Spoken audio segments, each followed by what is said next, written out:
Hello friends, welcome back to my channel Chaitra and సాతిక్ష.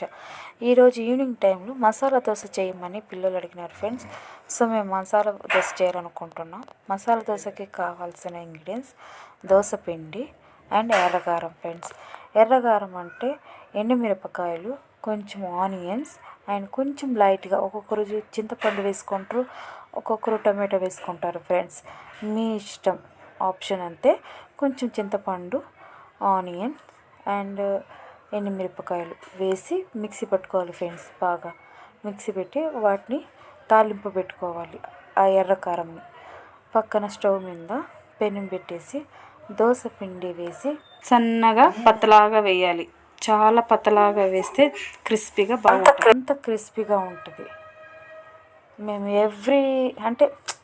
Everyday అని కాదు, పిల్లలు ఎప్పుడు అడిగితే టక్కుమని చేసేస్తాం ఫ్రెండ్స్. వాళ్ళకి చాలా చాలా ఇష్టం ఫ్రెండ్స్ మసాలా దోశ అంటే. ఈవినింగ్ టైం ఆమె దోశ వేసారు కదా ఫ్రెండ్స్, దానిపైన ఆయిల్ వేసి బాగా బాగా వేయాలి ఫ్రెండ్స్. ఏమి ఇప్పుడోకప్పుడు తినేది కదా, కొంచెం ఆయిల్ పడినా ఏం పర్వాలేదు. సో మీకు కావాల్సినంత ఆయిల్ వేసి కొంచెంసేపు వేగనివ్వాలి.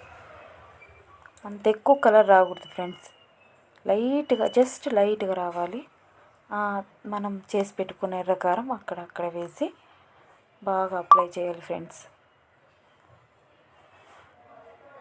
అప్లై చేసి ఫుల్గా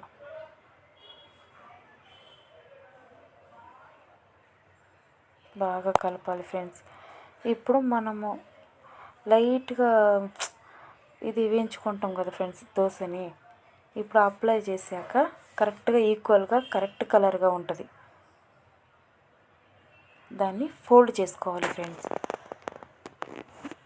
వేసి కొంచెంసేపు పెట్టి ఫోల్డ్ చేసుకొని వేడిగా ఫ్రెండ్స్, ఇంకా ప్లేట్లో చూడండి ఫ్రెండ్స్, కలర్గా కరెక్ట్గా వచ్చేసింది.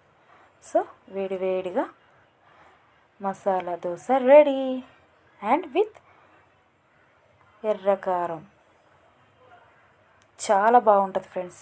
మేము ఎప్పుడు ఇలాగే చేసుకుంటాం ఫ్రెండ్స్. ఇది మా పిల్లలకి చాలా ఇష్టమైన మసాలా దోశ. ఒక్కసారి మీరు ట్రై చేయండి friends. Okay, bye. Please like and share, subscribe.